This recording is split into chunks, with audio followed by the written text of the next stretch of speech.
Welcome to Moodle Best Practices for Course Design. We're going to use basic design principles to help lay out your course to increase student engagement outside of the classroom. Let's get started. This is the Loyola homepage. This homepage is pretty well designed and geared toward Loyola's primary audiences. These are prospective students, their parents, and also university alumni. It uses words and images to introduce the school.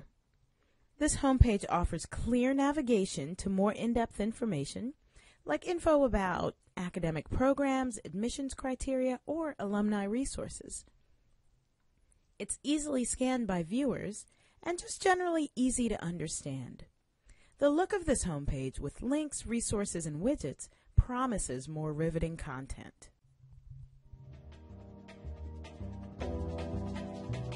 Think of your Moodle 2.3 course page as a home page. It should also effectively use words and images to introduce you and your course content, offer clear navigation, be easily scannable, and lead to more in-depth and riveting content. Let's look at some examples of more and less engaging course layout as we talk about best practices. This instructor set up a course header that's easily scannable. The course header block includes a header image that's wider than it is tall. I'll get to why that matters in a moment. The block also includes a brief description of the course and the instructor's contact information. The best practice here is always give an introduction. Now back to that image. A primary goal in web design is to minimize scrolling on the part of the audience. Analytics show that over 80% of internet users pay more attention to content that's closer to the top of their screen and less attention as they scroll down. So adding a tall image pushes your name, contact information, and course description further down the page, and that means it'll likely be ignored by many of your students. The next best practice? Label your content. If you're just using the course page in Moodle as a repository for reference materials, resources, or lists, then spell that out. Of course, include the introduction to the course in the header block, but also when you get to the topics below, tell your students what they're looking at. This brings us to the next best practice. Use short, relevant titles for resources and activities. Make it scannable. In this example, we see a list that probably scrolls on forever that is full of nondescript titles. If a student in this class becomes sick and has to miss a few sessions, this list is not going to mean anything to them. So Chapter 1 could be rewritten.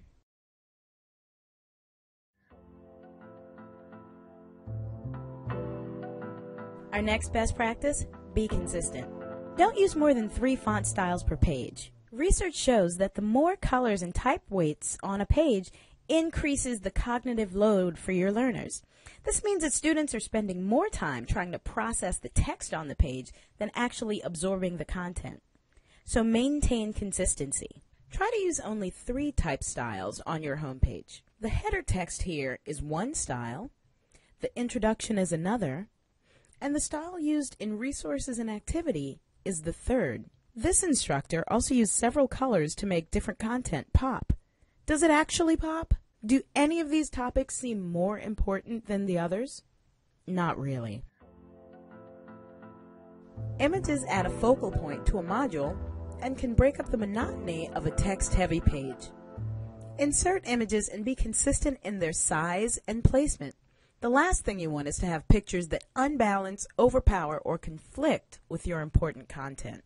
It's perfectly all right to add a small photograph to the introduction of your topic or weekly content block.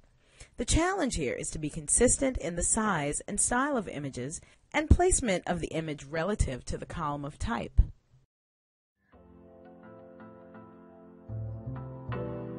Now, let's drill down into some of this robust content we've been talking about. This page contains text, images, and an embedded video.